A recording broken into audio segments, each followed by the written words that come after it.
ইন্নাল্লাহা মা'আল্লাযীনা ইত্তাকাও ওয়াল্লাযীনা হুম মুহসিনুন। আল্লাহ পাক রব্বুল আলামিন তার পৃথিবীর সমস্ত উম্মতদেরকে লক্ষ্য করে, তার বান্দাদেরকে লক্ষ্য করে সুসংবাদ দিলেন, ও পৃথিবীতে আমি পাঠানো আমার সমস্ত বান্দারা শোনো, তোমাদেরকে আমি আল্লাহ বলে দিলাম, নিশ্চয় আমি আল্লাহ পৃথিবীর কারো সাথে থাকি না। আমি আল্লাহ কারো সাথে থাকার প্রয়োজন নাই, কিন্তু আমি আল্লাহ ওই ব্যক্তির সাথে না থেকে পারি না যেই ব্যক্তি পৃথিবীতে তাকওয়া অর্জন করেছে। আল্লাহ পাক রব্বুল আলামিন বললেন, ইন্নাল্লাহা মা'আল্লাযীনা ইত্তাকাও, আমি তাকওয়াবানদের সাথে থাকি। আর আমার আল্লাহ যাদের সাথে থাকবেন পৃথিবীর জমিনে এবং কাল কিয়ামতের মাঠে, তাদের আর কোনো পরোয়া নাই। এরপরে আল্লাহ পাক রব্বুল আলামিন 2 নম্বর সুসংবাদ 65 নম্বর সূরা তালাকের 5 নম্বর আয়াতের মধ্যে আল্লাহ বলেন, আমি আল্লাহ যারা তাকওয়া অর্জন করবে তাদেরকে 2 নম্বর সুসংবাদ দিলাম, তাদের গুনাহ মাফ করে দিব। শুধু গুনাহ মাফ করে দিয়ে ছেড়ে দিব তা নয়, বরং আমি আল্লাহ গুনাহ মাফ করে তার থেকে 1000 গুণ বেশি সওয়াব দিয়ে পরিপূর্ণ করে দেব। আল্লাহ পাক রব্বুল আলামিন বললেন, وَمَن يَتَّقِ اللَّهَ يُكَفِّرْ عَنْهُ سَيِّئَاتِهِ وَيُعْظِمْ لَهُ أَجْرًا। যেই ব্যক্তি পৃথিবীর জমিনে তাকওয়া অবলম্বন করে, আল্লাহ পাক রব্বুল আলামিন বলেন, আমি আল্লাহ তার গুনাহকে মাফ করে দিব। শুধু গুনাহ মাফ করে দিয়ে বসে থাকবো তা নয়, আমার বান্দার যেই সমস্ত গুনাহ, পাহাড় পরিমাণ গুনাহ আমি আল্লাহ মাফ করেছি, ওই জায়গাটা খালি হয়ে গিয়েছে, ওই পুরা জায়গাটা আমি আল্লাহ সওয়াব দিয়ে পরিপূর্ণ করে দেই। 3 নম্বর সুসংবাদ আল্লাহ বলেন, যারা তাকওয়া অর্জন করবে পৃথিবীর জমিনে, যারা আমি আল্লাহর অপছন্দনীয় কথা এবং কাজ থেকে বিরত থাকবে, আমি আল্লাহ তাদেরকে মাগফিরাতের ঘোষণা দিলাম। 8 নম্বর সূরা আনফালের 69 নম্বর আয়াতের মধ্যে আমার আল্লাহ বলেন, ওয়াত্তাকুল্লাহ ইন্নাল্লাহা গফুরুর রহিম। আল্লাহ পাক রব্বুল আলামিন বললেন, ও পৃথিবীবাসী, আমার বান্দারা শুনো রে, তোমরা পৃথিবীতে আমি আল্লাহকে ভয় করো। যদি তোমরা আমি আল্লাহকে ভয় করে চলতে পারো, সুসংবাদ জেনে রাখো, আমি আল্লাহই একমাত্র তোমাদেরকে ক্ষমা করে দেয়। তাকওয়া অর্জন করলে, তাকওয়ার পথে যদি বান্দা চলে, আল্লাহ বলতেছেন ক্ষমা করে দিবেন। রাসূল হাদিসের মধ্যে বলেন, আমার কোন উম্মত যখন ভালো কোনো কাজ করার ইরাদা করে, যখন সে খারাপ কোনো কাজ করে, খারাপ কাজ করার ইরাদা করছে তা নয়, কাজটা করেই ফেলছে, তারপরে আল্লাহর হাবিব বলেন, বাম কাদের ফেরেশতা গুনাহ যিনি লেখেন, তিনি গুনাহ লিখতে চান, তখন ডান কাদের ফেরেশতা এবং রহমতের ফেরেশতারা তাকে বাধা প্রদান করে বলেন, ও ফেরেশতা তুমি থামো, আল্লাহর বান্দা শয়তানের ধোঁকায় পড়ে গুনাহ করে ফেলেছে, কিন্তু তাওবা করার সুযোগ তার রয়েছে, তুমি তার গুনাহ লিখবা না, হয়তো সে তাওবা করে মাফি পেয়ে যেতে পারে। তারপরে হাবিব বলেন, কিন্তু যখন বান্দা কোনো ভালো কাজ করার ইরাদা করে, তখন সে কাজ করে নাই, শুধু নিয়ত করেছে, ইচ্ছা পোষণ করেছে। আল্লাহ পাক রব্বুল আলামিনের ফেরেশতা ইচ্ছা করার সাথে সাথে কাজ করার পরিপূর্ণ সওয়াব দিয়ে দেয়। আল্লাহ পাক রব্বুল আলামিন সুসংবাদ দিলেন, ক্ষমা করে দিবেন। 4 নম্বর সুসংবাদ হলো সকল কাজকে আল্লাহ সহজ করে দেওয়ার সুসংবাদ দিলেন। 65 নম্বর সূরা তালাকের 4 নম্বর আয়াতের মধ্যে আমার আল্লাহ বলেন, ওয়া মাইয়াত্তাকিল্লাহা ইয়াজআল লাহু মিন আমরিহি ইউসরা। হে আমার তাকওয়া অবলম্বনকারী বান্দারা, তোমরা জেনে রাখো, তোমরা যদি পৃথিবীর জমিন থেকে তাকওয়া অবলম্বন করে আসতে পারো, পৃথিবীতে থাকা অবস্থায় যদি তোমরা আমি আল্লাহর অপছন্দনীয় কোনো কথা যদি বলতে না পারো, না বলো, পৃথিবীতে থাকা অবস্থায় যদি আমি আল্লাহর অপছন্দনীয় কোনো কাজ তোমরা না করো, আর এই অবস্থায় যদি তোমরা পৃথিবীতে চলো, জেনে রাখো পৃথিবীতে তোমাদের সকল কাজকে, সকল সংকটকে আমি আল্লাহ সহজ করে দেব। সুতরাং সংকট মোকাবেলায় যত সমস্যার মধ্যে আপনি পড়ুন না কেন, আপনাকে তাকওয়া অবলম্বন করতে হবে। আল্লাহ পাকের অপছন্দনীয় কাজে জড়ানো যাবে না, আল্লাহ পাকের অপছন্দনীয় কথা বলা যাবে না। যদি এইভাবে চলতে পারেন, আল্লাহ পাক রব্বুল আলামিন আপনার জীবনের সব কাজকে সহজ করে আপনাকে পৃথিবী থেকে কিয়ামতের মাঠে হিসাব নিকাশ না করেই জান্নাত পর্যন্ত পৌঁছে দেবেন। 5 নম্বর সুসংবাদ, আল্লাহ পাক বলেন, আগে বলেছেন সহজ করে দিবেন, তারপরে বলেন সফল করে দিবেন। কোরআনে কারীমের 8, ইন্নালিল মুত্তাকিনা মাফাজা। আমার যেই সমস্ত বান্দা পৃথিবীতে তাকওয়া অর্জন করবে, খোদাভীতি অর্জন করবে, আমার ভয় ভিতরে ঢুকাইয়া পৃথিবীর মধ্যে আমার ভয়কে নিয়ে চলবে, আমি আল্লাহ আমার সেই বান্দার প্রত্যেকটি কাজকে সফল করে তার জীবনকে সফলতায় পরিপূর্ণ করে দেয়। আরো জোরে সুবহানাল্লাহ পড়বেন না? আল্লাহ বলছেন সব কিছুকে সফল করে দিবেন। আল্লাহ সফলতার ঘোষণা দিয়েছেন, চিৎকার করে পড়েন সুবহানাল্লাহ। এরপরে আল্লাহ পাক 6 নম্বর সুসংবাদ দেন, প্রশস্ত রিজিকের সুসংবাদ। আমরা রিজিকের জন্য কত কিছু করি, বাড়ি গাড়ি টাকা পয়সা। রিজিক বলতে শুধু খাবারও নয়, প্রত্যেকটি হচ্ছে আপনার জীবনে চলার পথে যা প্রয়োজন সব রিজিক। আল্লাহ পাক রব্বুল আলামিন 65 নম্বর সূরা তালাকের 3 নম্বর আয়াতের মধ্যে বলেন, ওয়ায়ারযুকুহু মিন হাইসু লা ইয়াহতাসিব।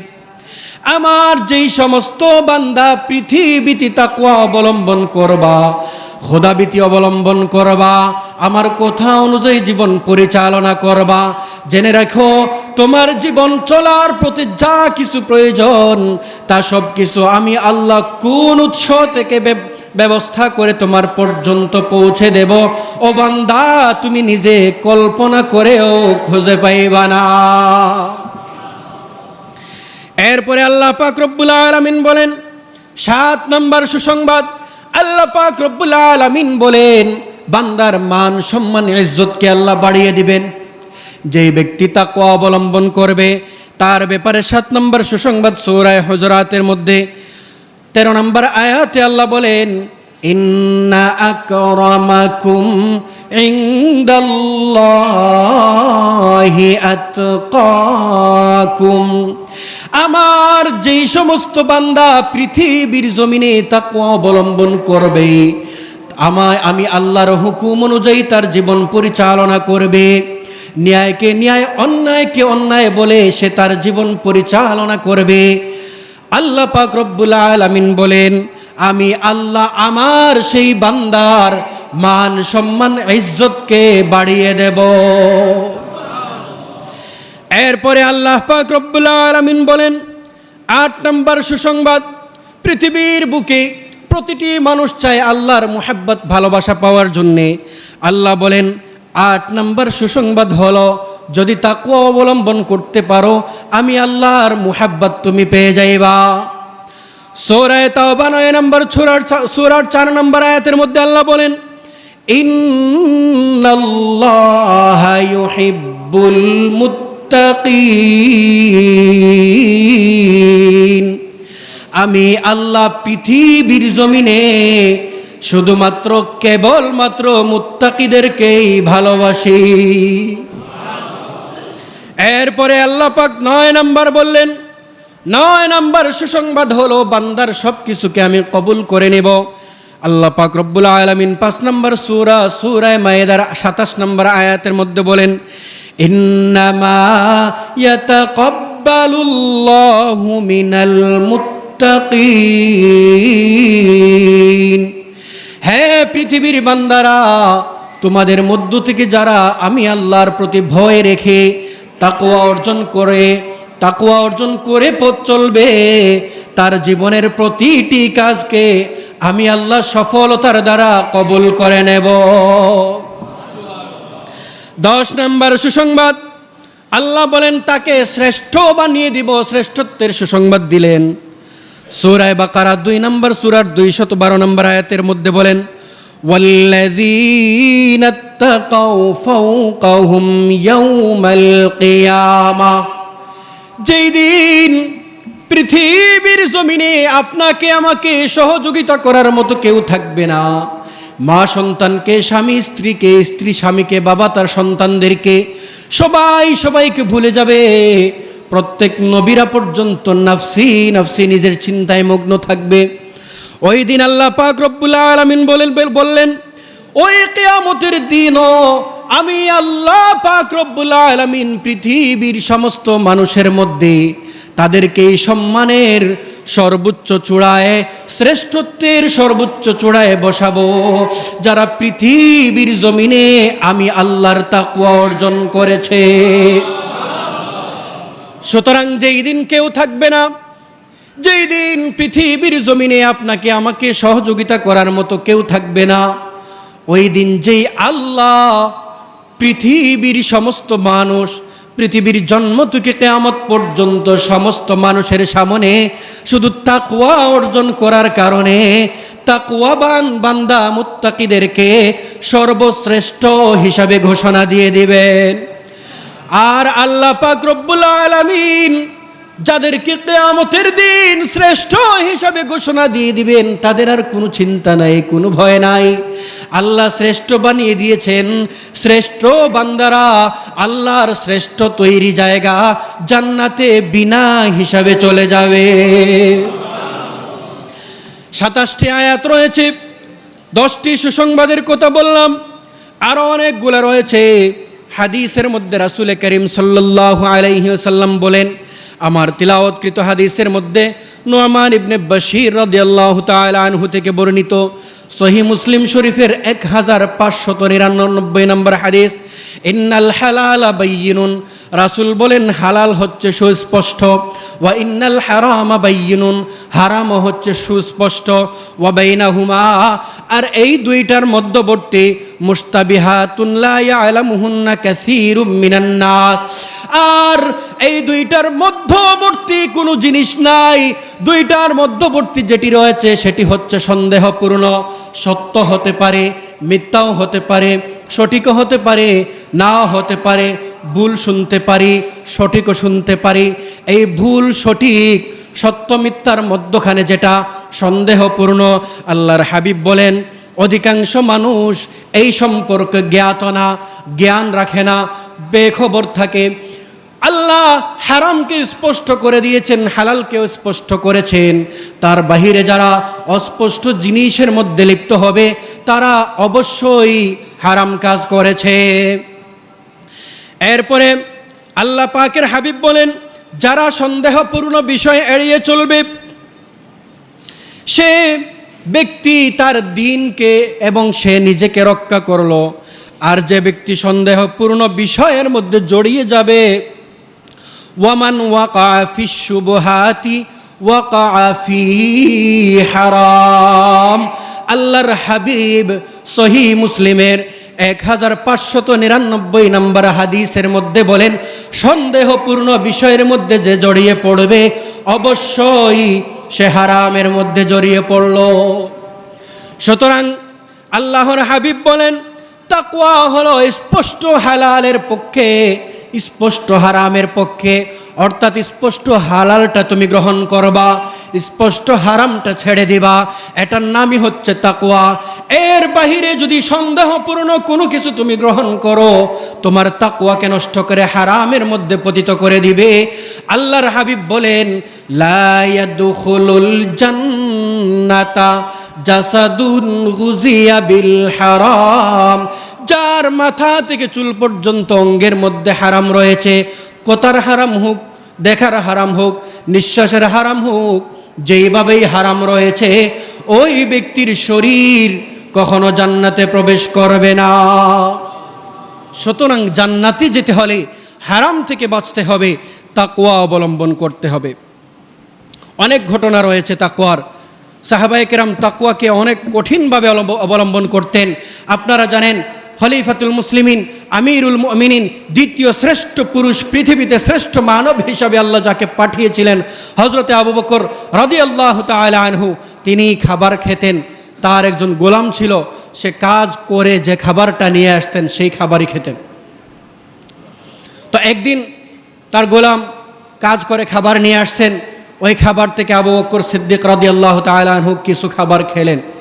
খাওয়ার পরে তার গোলাম তাকে জিজ্ঞেস করলেন, হে খলিফাতুল মুসলিমিন, আমি যে এই খাবারটা আপনাকে খাওয়াইলাম, আপনি কি জানেন এটা আমি কিভাবে সংগ্রহ করেছি? হযরতে সিদ্দিক আকবর বললেন, না, আমি তো জানি না। তখন তার গোলাম বলল, আমি ইসলাম কবুল করার পূর্বে, কিছুদিন পূর্বে যখন অমুসলিম ছিলাম, জাহেলিয়াতের মধ্যে ছিলাম, তখন আমি একজন ব্যক্তিকে তার ভবিষ্যৎবাণী করেছিলাম, গণকের কাজ করেছিলাম। এটা তো ইসলামে হারাম, কিন্তু আমার জন্য তখন হালাল হারামের কোনো পরোয়া ছিল না। 2 নম্বর বিষয় হলো, মূলত আমি গণক না, কিন্তু তাকে ধোঁকা দিয়েছি, কিন্তু সে ওই কাজটা পেয়েছে, মানে তার কাজটা হয়েছে বলে আজকে তার সাথে দেখা হয়েছিল, ফলস্বরূপ সে আমাকে এই খাবারগুলা দিয়েছে। সাথে সাথে হযরত সিদ্দিক আকবর রাদিয়াল্লাহু তাআলা আনহু তার হাত কবজি অবধি গলার ভিতরে ঢুকাইলেন এবং এমন পরিমাণ বমি করলেন যে তার পেটের ভিতরে যা ছিল সব বের করে ফেললেন। এটাই ছিল সাহাবায়ে কেরামের তাকওয়া। তাকওয়া যে সে ইসলাম কবুল করার পূর্বে করেছে, তবুও তিনি সন্দেহপূর্ণ হারাম এই খাবারটা তার ভিতরে ঢুকতে দেন নাই। শুধু সাহাবায়ে কেরাম ছিলেন, বলতে পারেন যে সাহাবায়ে কেরাম তো নবীজির সাহচর্য পেয়েছেন এজন্য এভাবে, না, সাহাবায়ে কেরাম, তবে তাবেঈন, আইম্মায়ে মুস্তাহিদিন, উলামায়ে মুতাকাদ্দিমিন, উলামায়ে দ্বীন সবাই এরকম তাকওয়া অবলম্বন করেছেন। শাফি মাযহাবের বড় ইমাম শেখ, তিনি তার একটি কিতাব, তার কিতাবের মধ্যে আবু ইসহাক আশ-শিরাজি রাহিমাহুল্লাহ, তিনি অত্যন্ত বড় আলেম ছিলেন, শাফি মাযহাবের ইমাম ছিলেন, ইমামদের একজন, অত্যন্ত পরহেজগার লোক ছিলেন। তো একদিন তিনি বের হয়েছেন কোনো সফরের উদ্দেশ্যে। বের হওয়ার পরে তিনি একটি মসজিদের পার্শ্ববর্তী হলেন। তখন তার মনে হলো, আমি মুসাফির মানুষ, আজানের তো অপেক্ষা করার প্রয়োজন নাই, ওয়াক্ত ঢুকে গেছে, আমি নামাজটা পড়ে নিব এবং কিছু খাবার খেয়ে নিব। ওই আল্লাহর বান্দা গরিব ছিলেন, আলেম ছিলেন, কিন্তু গরিব ছিলেন। তার কিতাবের মধ্যে লেখা হয়, তাহজিবুল আসমা ওয়াল লুগাত 2য় খণ্ডের 173 নম্বর পৃষ্ঠার মধ্যে ঘটনাটি উল্লেখ করেছেন। আল্লাহর বান্দা শিরাজি রহমতুল্লাহি আলাইহি ওই মসজিদের মধ্যে ঢুকে গেলেন। সংক্ষেপে বলে নেই, মসজিদের মধ্যে ঢুকে তিনি সালাত আদায় করলেন, কিছুক্ষণ আল্লাহর প্রতি ধ্যানমগ্ন হলেন। তারপরে তার সাথে যেই খাবার ছিল, শুকনা খাবার থেকে কিছু খাবার খেলেন। খাবার খেয়ে তিনি চলে যাবেন, এমন সময় ভুল ক্রমে তার 1 টাকা, 1 দিনার ওই মসজিদের মধ্যে ফেলে চলে গেছেন। কিছু দূর যাওয়ার পরে তার মনে পড়ল, আমার সাথে তো শুধু 1 মাত্র টাকা আছে, টাকাটা কোথায় রাখলাম? তার সাথের সব কিছু খুঁজলেন, টাকাটা আর পান না। কিন্তু এই একটা টাকাই তার বড় প্রয়োজন। যার কাছে একটা টাকাও নেই সে বুঝে তার একটা টাকার কত মূল্য। হযরতে শিরাজি রহমতুল্লাহি আলাইহি দেখতে পেলেন তার টাকাটা তার সাথে নাই। তিনি চিন্তায় পড়ে গেলেন, টাকা তো অবশ্যই লাগবে। হঠাৎ মনে পড়লো, আমি মসজিদের মধ্যে খাবার খেয়েছিলাম, নামাজ পড়েছিলাম, ওইখানের মধ্যে ফেলে আসলাম কিনা। তিনি মসজিদের মধ্যে চলে আসলেন, এসে দেখলেন ঠিকই ওই জায়গার মধ্যে তার টাকাটা রয়েছে। তিনি টাকাটা হাতে নেবেন, ঠিক সেই মুহূর্তে আল্লাহর ওলি সিরাজির অবস্থা পরিবর্তন হয়ে যায়। তিনি আর টাকাটা হাতের মধ্যে নিলেন না। তার ভাবনা শুরু হয়ে গেল, হতে পারে আমার পরে আর কোনো মানুষ মসজিদের মধ্যে ঢুকেছে, তারও তো টাকা হতে পারে। আমি তো নিজ চোখে দেখি নাই এটা আমার টাকা। আমি তো কিছু দূর চলে গিয়েছিলাম, এর ভিতরে কোনো মানুষও ঢুকতে পারে, সুতরাং এটা আমার টাকা না হতে পারে। এজন্য তিনি আর টাকার মধ্যে হাত দিলেন না। অথচ ওই টাকাটা তার খুব বেশি প্রয়োজন ছিল এবং এই টাকাটা ওনারই ছিল। কিন্তু তার ভিতরে কি পরিমাণ আল্লাহর ভয় ছিল, কি পরিমাণ খোদাবৃত্তি ছিল যে আল্লাহর বান্দা এত বেশি আল্লাহর ভয় ঢুকিয়েছিলেন, নিজের টাকাটা সন্দেহ ভিতরে ঢুকে গেছে আমার না হতে পারে, এজন্য নিজের টাকাটা পর্যন্ত নিলেন না। একটি মাত্র টাকা, সেই টাকাটা না নিয়েও ফিরে চলে গেলেন। আজকেও যদি আমরা সেই তাকওয়া, সেই খোদাভীতি অবলম্বন করতে পারি, ঈমান আর আমলের মাধ্যমে সেটার বাস্তবায়ন ঘটাতে পারি, আল্লাহ পাকের ঘোষণা অনুযায়ী পৃথিবীর সব বিপদ মুসিবতকে সহজ করে, পৃথিবীর সকল কাজে আমাদের প্রত্যেককে সফল করে, কিয়ামতের মাঠে শ্রেষ্ঠত্বের ঘোষণা দিয়ে প্রত্যেক মুত্তাকিকে জান্নাতে প্রবেশ করিয়ে দেবে। আমার মুসলমান বন্ধুগণ, আমাদের মধ্যে তাকওয়া না থাকার কারণে আজকে সমাজের রন্ধ্রে রন্ধ্রে, রাষ্ট্রের প্রতিটা রন্ধ্রে রন্ধ্রে আজকে অন্যায়, অনাচার, জুলুম, নির্যাতন। আজকে যদি আমাদের ভিতরে তাকওয়া থাকতো, ভারত বাদ দিতে পারতো না। বাদ দিতে যদি না তাকওয়া থাকলে আমরা প্রতিবাদ করতে পারতাম, রাষ্ট্রের প্রয়োজনের জন্য প্রতিবাদ করতে পারতাম। ওই সময় যারা স্বার্থের পিছনে পড়ে ভারতের বিরুদ্ধে কথা বলতে পারে নাই, আজকে দেশের জনগণ ক্ষতিগ্রস্ত হচ্ছে, তাদের ভিতরে তাকওয়া না থাকার কারণে ওই সমস্ত ব্যক্তিদের ভিতরে যদি তাকওয়া চলে আসে, উপরে যখন তাকওয়া চলে আসবে নিচের লেভেল পর্যন্ত অটোমেটিক তাকওয়া চলে আসবে। আর যখন দেশের মানুষ তাকওয়াবান হয়ে যাবে, আল্লাহ পাক রব্বুল আলামিন দেশের সব কিছুকে তখন সহজ করে দেবেন। আমার বন্ধুগণ, যারা তাকওয়া অর্জন করে নাই, কিয়ামতের মাঠে আল্লাহ তাদেরকে শ্রেষ্ঠত্বের ঘোষণাও দিবেন না। যাদেরকে আল্লাহ ভালোবাসবেন না, কিয়ামতের মাঠে তাদের অবস্থা কত ভয়ঙ্কর হবে। ছোট্ট একটি ঘটনা বলেই শেষ করব। তাবলীগের একজন সাথী, বরগুনায় বাড়ি, 1990-এর আগে পড়ে একটি সিডর হয়েছিল বরগুনায়। উনি বর্ণনা করেন ওনার নিজের সাথে ঘটে যাওয়া একটা ঘটনা। আল্লাহর বান্দার ওই ঘটনার সাথে অসংখ্য ঘটনা এই বন্যার সাথে আপনারা দেখতে পারবেন। যাদের ভিতরে ন্যূনতম মানুষের প্রতি দয়া মহব্বত আছে, চোখের পানি আটকিয়ে রাখতে পারবে না। আল্লাহর বান্দা বলেন, একদিন ক্ষেত থেকে আমি দুপুরবেলা ফিরে আসলাম। আসার পরে বাসাতে খাওয়া দাওয়ার পরে দেখলাম আকাশের মধ্যে মেঘ জমেছে। আমার শ্বশুর বাড়ি পাশেই ছিল, মধ্যখানে ছোট একটা হাওর ছিল। আমার স্ত্রী আমাকে ডেকে বলল, গো স্বামী, আকাশের অবস্থা তো খারাপ হয়ে যাচ্ছে, মনে হচ্ছে হয়তো বৃষ্টি চলে আসতে পারে। আমার মা তো অসুস্থ, দেখতে যাওয়া প্রয়োজন, বৃষ্টি আসলে তো আর আমি যেতে পারবো না। তুমি যদি আমাকে অনুমতি দাও, আমি এখন যাব, সন্ধ্যার ভিতরেই ফিরে আসব। তার স্বামী বললেন, যাও। তিনি চলে গেলেন। চলে যাওয়ার তাবলীগের সাথী বর্ণনা করেন, কিছু মুহূর্তের মধ্যে এমন প্রলয়ঙ্কারী ঘূর্ণিঝড় শুরু হলো, সিডর শুরু হলো যে হু হু করে বাতাস আর পানি আসা শুরু হলো। আমরা চিন্তায় পড়ে গেলাম। এই সময়ের ভিতরে আমার স্ত্রী তো তার বাড়িতে পৌঁছে যাওয়ার কথা না। আমার বাচ্চারা কান্নাকাটি, আমার 3টা সন্তান ছিল, সবাই কান্নাকাটি শুরু করে দিল, আমাদের মা কোথায়? আমি বললাম, সান্ত্বনা দিলাম, তোমরা চিন্তা করবা না, তোমার মা কোনোভাবে হয়তো পৌঁছে গিয়েছে। আমার কাছে মোবাইল নাই, ফোন করার কোনো সিস্টেম নাই, কোনো যোগাযোগ করতে পারলাম না। এমত অবস্থায় সন্ধ্যা হয়ে গিয়েছে, এখনো আমার স্ত্রীও ফিরে নাই। ঘূর্ণিঝড়ের অবস্থাটা আরো খারাপ পর্যায়ে চলে গিয়েছে। সন্ধ্যার পরে লক্ষ্য করে দেখলাম এমন পরিমাণ ঝড় তুফান মানুষের ঘর বাড়ি গাছপালা উড়িয়ে নিয়ে যাচ্ছে, আমরা দেখতে পাচ্ছি। পানিও বেড়ে যাচ্ছে, আমাদের ঘরের ভিতরে পানি ঢুকে গেছে। ঘরের ভিতরে পানি ঢুকে যাওয়ার পরে আমি আমার বাচ্চা 3টাকে নিয়ে খাটের উপরে উঠলাম। তাদেরকে বললাম, চিন্তা করিও না, জোয়ারের পানি আসছে, মুহূর্তেই চলে যাবে।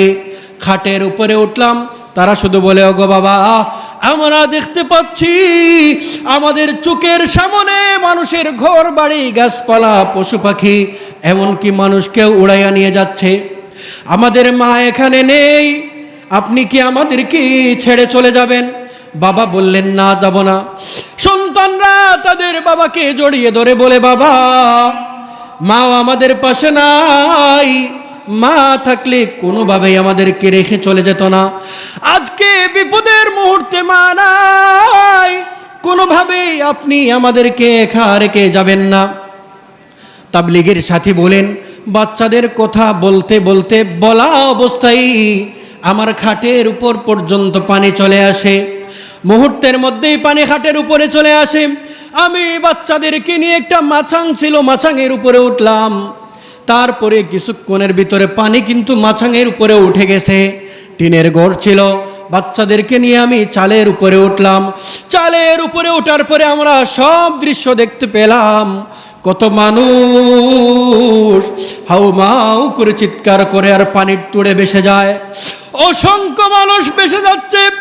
এই অবস্থা দেখে আমার সন্তানেরা আমাকে জড়িয়ে ধরে বলে, বাবা, আমাদের মা আজকে আমাদের পাশে নাই, কত মায়ের সন্তান ভেসে যায়, আপনি আমাদেরকে ছেড়ে যাবেন না, বাসিয়ে দিবেন না, যেভাবেই হোক আমাদেরকে সাথে রাখবেন। সন্তানদের কান্না দেখে আমি ঠিক থাকতে পারি না, আমি তাদেরকে জড়িয়ে ধরলাম। এমন সময় লক্ষ্য করে দেখলাম চালের উপরেও পানি উঠে গেছে।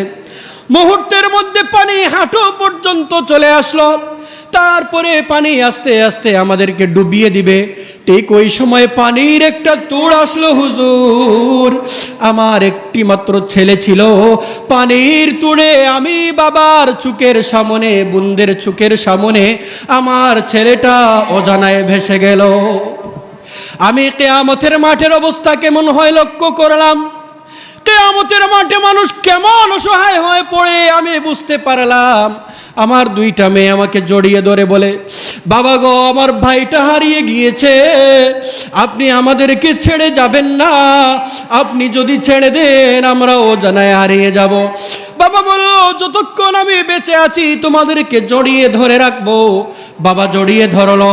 এক পর্যায়ে পানি মাথার উপরে চলে গেল। বাবা তার 2টা মেয়েকে বলল, তোমরা আমাকে জড়িয়ে ধরো, যতক্ষণ পারি সাঁতরাবো, যদি কোনো কিছু পাই উদ্ধার হব, না পাইলে কিছু করার নাই। সন্তানরা বলল, গো বাবা, আপনি আমাদেরকে উদ্ধার করবেন, রক্ষা করবেন, সাথে রাখবেন। ওই তাবলীগের সাথী বলেন, 2টা মেয়েকে সাথে নিয়ে জড়িয়ে ধরে আমি সাঁতার কাটা শুরু করলাম। এক পর্যায়ে দেখলাম আমি আর রক্ষা করতে পারবো না। 2টা সন্তানের ভার বহন করার শক্তি আমার আর নাই। আমি ইচ্ছা করেই ঝেড়ে আমি আমার বড় মেয়েটাকে ছেড়ে দিলাম আর বললাম, মারে তুমি চলে যাও, সাঁতার কেটে যদি বাঁচতে পারো, পরিস্থিতি যদি স্বাভাবিক হয় দেখা হবে, আর যদি পৃথিবীতে আমরা বেঁচে না থাকি দেখা নাও হতে পারে।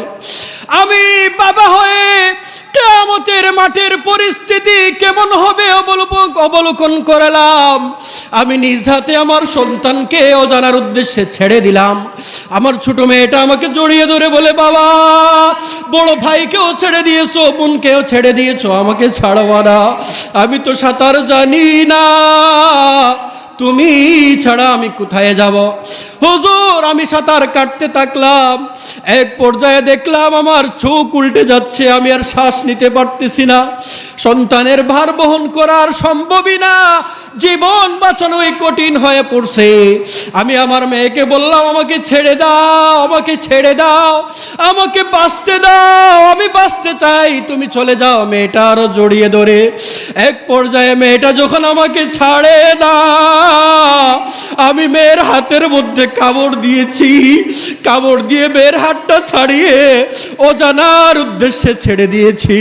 তিনি বলেন, ওগো হুজুর, ওই দিন আমি লক্ষ্য করেছি কিয়ামতের মাঠে মানুষের পরিস্থিতি কেমন বিপদ সংকুল হবে। যেই দিন আমি বাবা হয়ে আমার তিনটা সন্তানকে আমার নিজ চোখের সামনে আমি হারিয়ে ফেললাম। পরিস্থিতি স্বাভাবিক হওয়ার পরে কোনোভাবে আমি বেঁচে গেলাম। জানতে পারলাম ওই দিনের তীব্র বাতাসে আমার স্ত্রীও কোথায় জানি হারিয়ে গেছে। আগো হুজুর, আমি ওই দিন বুঝতে পারলাম কিয়ামতের মাঠে মানুষ কিভাবে সবাইকে হারিয়ে অসহায় হয়ে পড়বে। আমার মুসলমান বন্ধুগণ, ওই কিয়ামতের মাঠের অসহায় পরিস্থিতি থেকে বাঁচতে হলে আল্লাহ বলেন ওই দিন শ্রেষ্ঠ বানিয়ে দিব, তাকওয়া অর্জন করো। আর তাকওয়া অর্জন যদি আমরা করতে পারি, আল্লাহর অপছন্দের কোথাও কাজ থেকে যদি বাঁচতে পারি, আল্লাহ কিয়ামতে শ্রেষ্ঠত্বের ঘোষণা দিয়ে জান্নাতে পৌঁছে দেবেন। আল্লাহ পাক রব্বুল আলামিন আমাদের প্রত্যেককে তাকওয়াবান বানিয়ে জান্নাত পর্যন্ত পৌঁছার তৌফিক দান করুন।